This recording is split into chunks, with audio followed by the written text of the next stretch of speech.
Internet! Welcome to Film Theory, the show that's been making content from a franchise that's been selling toys since 2007. Gotta buy them all! I'm sorry, this was so bad. On to the video. Warning, this video contains spoilers for the show Bakugan Battle Brawlers. If you don't know who this guy is, you've probably never seen the show Bakugan. However, if you do know him, then you know this is Masquerade, the antagonist of the first season of Bakugan. In addition to being an awesome villain, Masquerade brawled one of the coolest Bakugan ever created, Hydronoid. Sought after by many collectors for his strength, popularity, and cool factor from the show, this guy and his two evolutions are well known within the community. And while Hydronoid is really awesome, let's take a closer look at Masquerade. We know he lost to Dan in that infamous battle in episode 38, revealing his true identity to be Alice, one of the battle brawlers. This can be easily deduced in the show as Alice seemingly disappears for longer periods of time. Bye, have a great time! But what if I told you that Masquerade actually could have beaten Dan and probably should have beaten him in that final battle? Aside from being the main character and having a very strong Bakugan, Drago, Masquerade did a few things throughout the show that actually caused his downfall to occur, and they are so subtle you may have not even seen it happen. I wanted to give a huge shout out to the Reddit user Akmo, hope I'm pronouncing that right, as this person gave an amazing interpretation to all of this. So first, let's establish a few things. Number one, we know that Alice is Masquerade, and Masquerade is essentially her alternate personality. She was shot with a blast of negative energy by Naga, and Masquerade was created inside her head, able to change personalities, swapping from Alice to Masquerade at will. And I changed too. That's right, Alice. You changed. You took on the separate personality known as Masquerade. Masquerade also seems to remember everything Alice does and where she is, despite her not having a clue when she comes to. We know this because Masquerade knows the Battle Brawlers escaped the Doom Dimension. This was revealed in episode 39. This last point is where things get interesting. In episode 38, which is that infamous battle between Dan and Masquerade, Alpha Hydronoid, and Ultimate Dragonoid, Masquerade isn't surprised Dan suddenly showed up to battle him. If you pay close attention to the timeline of things, you'll notice that in episode 33, Masquerade has Alice transform into him, and he never reverts back to Alice until the start of episode 38. I wonder where I am. And how did I get here? It's here that Runo finds Alice very disoriented after they escape the Doom Dimension.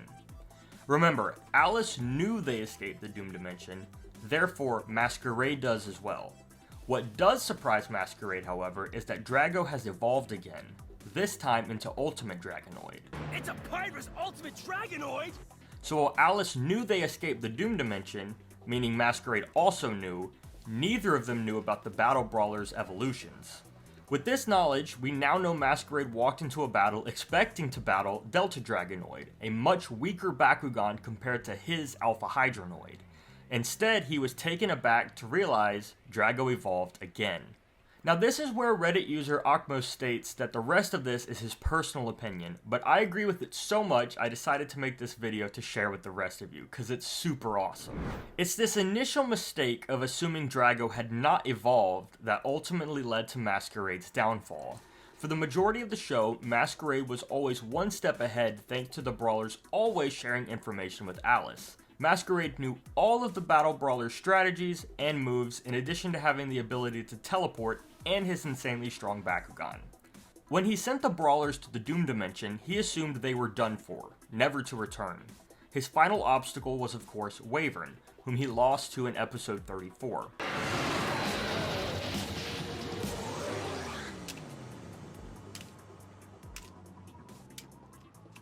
Instead of resting and letting Alice back, he immediately looked for a way to get stronger. This of course being Exedra in the Doom Dimension.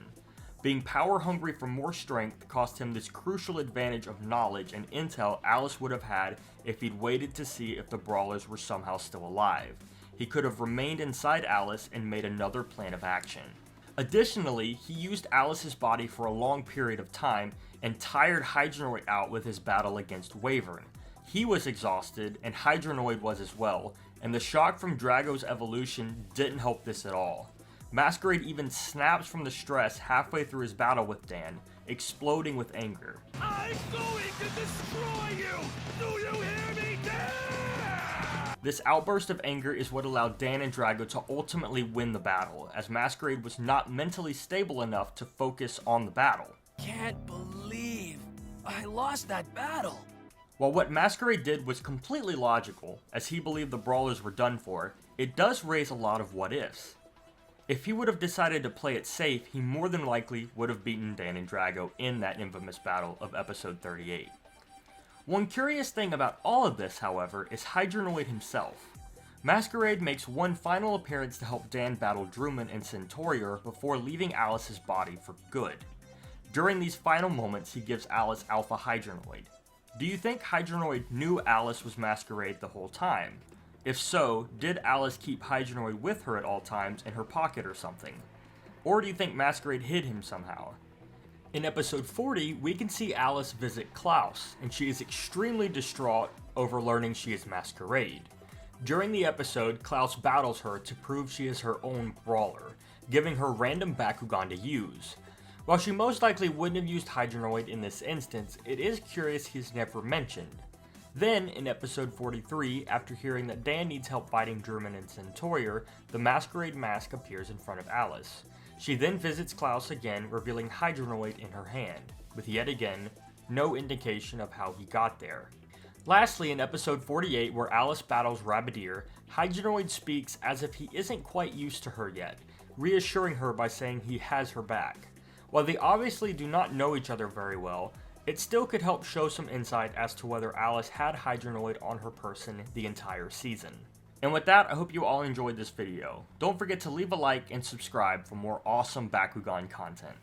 Right, let's break this down one at a time. First of all, nitpick. Yes, technically, Masquerade did return Alice at the end of episode 24, as we hear from Bruno's mom saying that... You just missed her. She went into town to run a few errands. Cut to Basement Dweller Masquerade. While I do agree that episode 37 is a long period of time and that battle was very intense, I do think it maybe was more intense on the emotional spectrum as Masquerade had to deal with illusionary Alice, who seemed like she was almost trying to reason with him in a way. Why are you doing this to yourself? What's it all about? Tell me, Masquerade! Also, I don't think that protecting yourself from literal fire is very good for your health, but I digress. Not resting up after this fight and immediately jumping into a new one was asinine. I can't believe Masquerade lasted as long as he did in that state. It's obvious Dan's plan is to throw Masquerade off his game. And what does Masquerade start doing? You're really starting to get on my nerves, Dan! Looking at this fight from the angle of Masquerade being exhausted in his last brawl puts this one in an interesting light. His words such as, "You are a thorn in my side, my patience at an end, have I had enough of you," really seems to show how much he wants this brawl to be over with. His Japanese counterpart says mostly the same thing.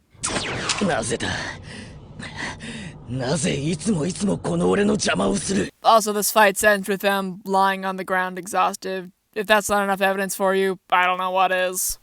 Anyways, great theory, 10 out of 10. I just wanted to give my 2 cents and thoughts on it. And if you are going to do more videos in this format, Jesse, maybe pay more attention to your PNGs. You either did erase the background enough, like Masquerade's arm and shoulder still having the white parts on it, or you over-erased the background so he clips into other images. Just saying.